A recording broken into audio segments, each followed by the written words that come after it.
Saudara, Presiden Prabowo Subianto yang sebelumnya menjabat sebagai Menteri Pertahanan melakukan serah terima jabatan kepada Menteri Pertahanan saat ini, Syafri Samsudin, di kantor Kementerian Pertahanan Jakarta.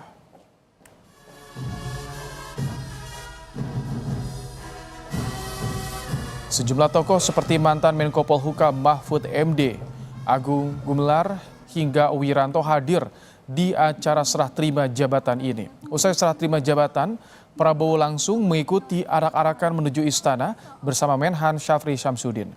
Mantan Menko Polhukam Mahfud MD menilai Syafri merupakan sosok yang tepat sebagai Menhan.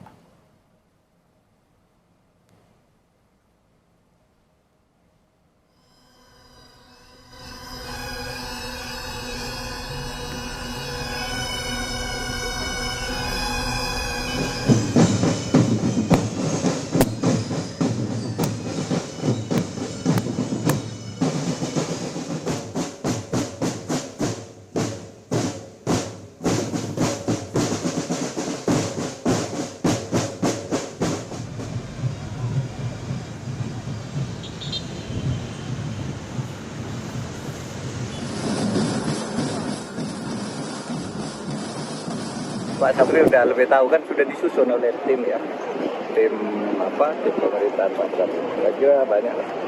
Berarti sosok Pak Syafri itu sosok yang tepat ya untuk melanjutkan Pak Prabowo di pemerintahan? Iyalah, pastilah dipilih oleh Presiden itu pasti memenuhi syarat minimal yang dibutuhkan.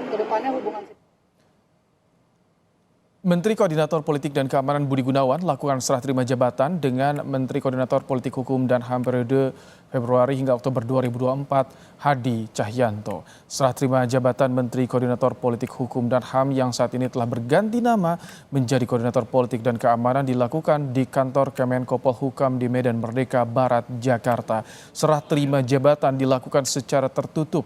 Tampak Wakil Menteri Politik dan Keamanan Ludwig Frederick Paulus juga ikut pada saat prosesi serah terima jabatan.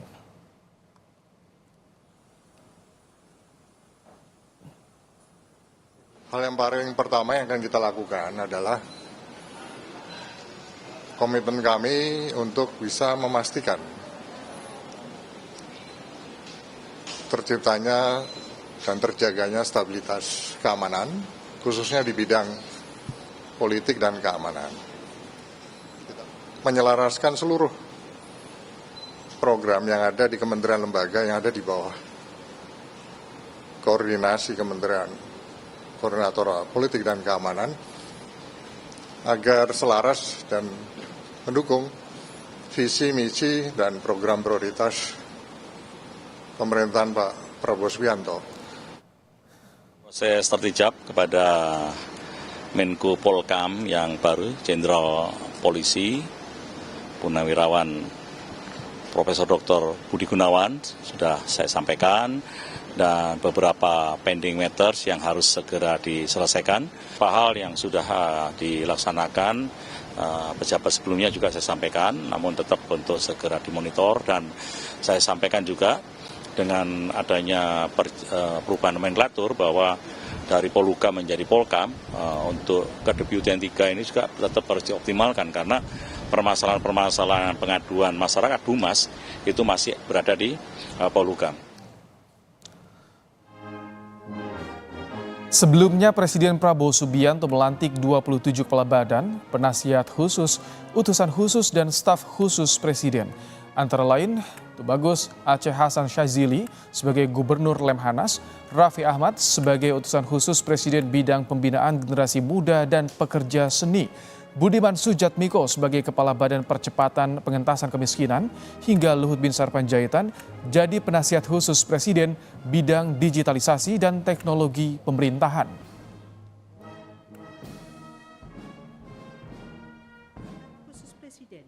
Menyusun rencana induk pengentasan kemiskinan yang ada di kementerian dan lembaga di Indonesia, lantas mengkoordinasikan aktivitas pengentasan kemiskinan serta mempercepatnya yang ada di Kementerian Sosial, Kementerian Desa, Kementerian Tenaga Kerja, Kementerian Perindustrian, Kominfo, Pendidikan, Kesehatan yang khusus berkaitan dengan kemiskinan serta perapian data supaya itu menjadi pedoman sehingga kita mendapatkan data-data yang valid dan objektif dan dinamis sifatnya.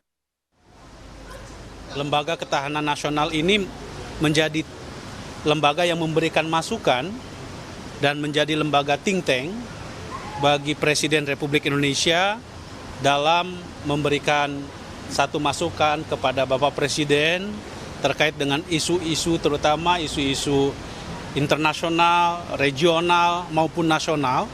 Karena sekali lagi tentu diminta atau tidak diminta, tentu kami punya kewajiban untuk memberikan masukan-masukan sebagai lembaga think tank. Haikal Hasan atau Babe Haikal dilantik sebagai Kepala Penyelenggara Jaminan Produk Halal atau BPJPH. Haikal bertugas menggencarkan sertifikasi halal bagi para pelaku usaha mikro, kecil, dan menengah maupun perusahaan besar. Haikal Hasan atau Babe Haikal dikenal sebagai pendakwah asal Betawi.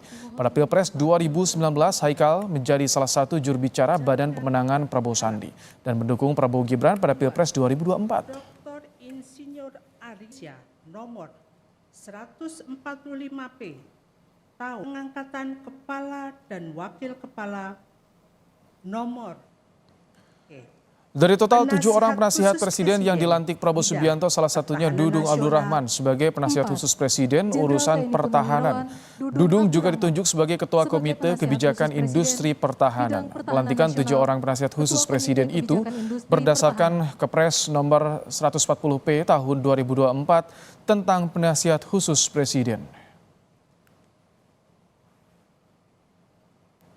Khusus ini tuh sebenarnya posisinya sama dengan One Team Press, apa menggantikan, apa mungkin nanti akan ada One Team Press juga? Setahu saya inilah penasihatnya hanya satu saja, tidak ada One Team Press. Nanti akan berkoordinasi juga dengan penasihat-penasihat seperti Pak Luhut Bin Sarpanjaitan juga, Pak? Oh pasti, karena itu kan masing-masing bidang. Ya, ada yang bidang masalah kesehatan, ada bidang masalah politik. Nanti akan kita berkoordinasi tidak secara masing-masing nanti. Setelah sejumlah Menteri Kabinet era Joko Widodo menggelar serah terima jabatan dengan Menteri Kabinet Merah Putih hari ini, para menteri akan langsung bekerja menyelesaikan sejumlah pekerjaan rumah. Untuk mengetahui informasi mengenai serah terima jabatan sejumlah menteri, sudah bergabung bersama kami jurnalis Kompas TV ada Cindy Permadi di Istana Negara Jakarta. Selamat petang, Cindy. Cindy, hari ini kementerian mana saja yang menggelar serah terima jabatan dan bagaimana dengan kementerian yang dipecah, Cindy? Ya, Ibrahim, setidaknya ada 2. Yang pertama adalah BP2MI yang sebelumnya dijabat oleh Benny Ramdhani, sekarang oleh Abdul Qadir Karding, dan juga dengan wakilnya Christina Aryani. Dan juga yang kedua adalah Kementerian Pertahanan, yang tadi serah terima jabatannya dilakukan oleh Prabowo Subianto kepada Syafri Syamsuddin. Untuk BP2MI misalnya, kalau kita ingat apa yang menjadi fokus mereka setidak-tidaknya dalam 100 hari ke depan, kemarin Christina Aryani menyebutkan arahan dari Presiden Prabowo Subianto ini sudah menjadi arahan yang disampaikan dari sebelum pelantikan, yaitu adalah bagaimana tidak hanya meningkatkan perlindungan kepada para pekerja migran, tapi juga bisa membuka peluang kerja bagi para pekerja migran, tidak hanya pekerjaan domestik, tidak hanya menjadi ABK, tapi potensi-potensi lapangan pekerjaan lain itu yang juga diminta dioptimalkan. Kemudian kalau soal Kementerian Pertahanan, tadi sudah rampung untuk pelantikannya sekitar pukul 3 sore, Prabowo Subianto sudah kembali ke Istana Kepresidenan Jakarta. Kalau kita review lagi, tadi ada prosesi sertijab yang dilaksanakan secara militer.